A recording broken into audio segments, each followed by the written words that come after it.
She almost didn't take the night train. The flight was cheaper, faster, and came with fewer complications. But something made her book the sleeper instead. Some quiet, stubborn part of her that still believed in the romance of slow travel, of watching cities blur past in the dark while the rest of the world slept.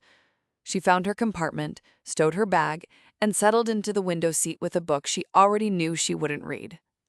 He arrived 4 minutes before departure. Tall, dark coat, the kind of unhurried confidence that makes a room rearrange itself.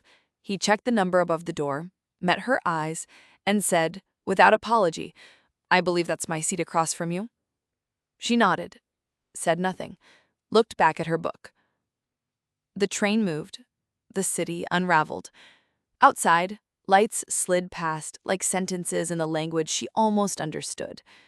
"You're not reading it," he said. She looked up. "The book," he said. "You've been on the same page for 20 minutes. She should have been annoyed. She wasn't. "How would you know how long I've been on the same page?" He smiled at that. Not a triumphant smile. Something quieter. "Because I've been watching the window," he said, "and you've been reflected in it the whole time." After that, they talked. She couldn't have told you exactly how it started, only that somewhere between the second city and the border, she had told him things she had not said aloud to anyone. Not her age, not her history, not the facts. The other things, the small, true ones. The disappointment that lived just behind her collarbone.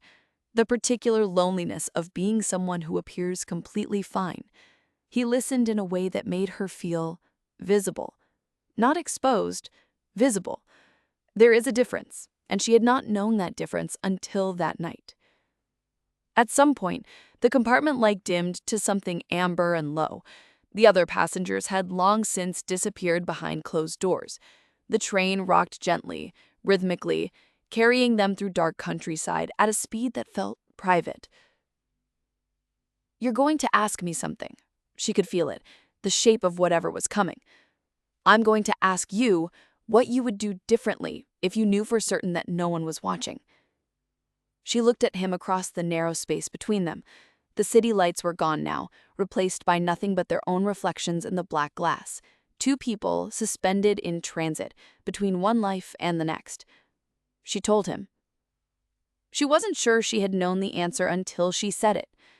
Later, when she tried to recall exactly what she had said, she found she couldn't quite hold the words, only the feeling of them. The relief of saying something true in the dark to someone who wouldn't carry it back into her ordinary life. The train arrived at dawn. She gathered her things. He stood to let her pass. At the door of the compartment, she stopped and turned. "I didn't ask your name," she said. "No," he said. "You didn't." She stepped onto the platform. The train exhaled behind her, vast and mechanical, already preparing to leave again. She walked into the pale morning with the curious sensation of someone who has just set something down, something heavy, carried for a very long time, and cannot quite remember what it was. She only knew that she was lighter.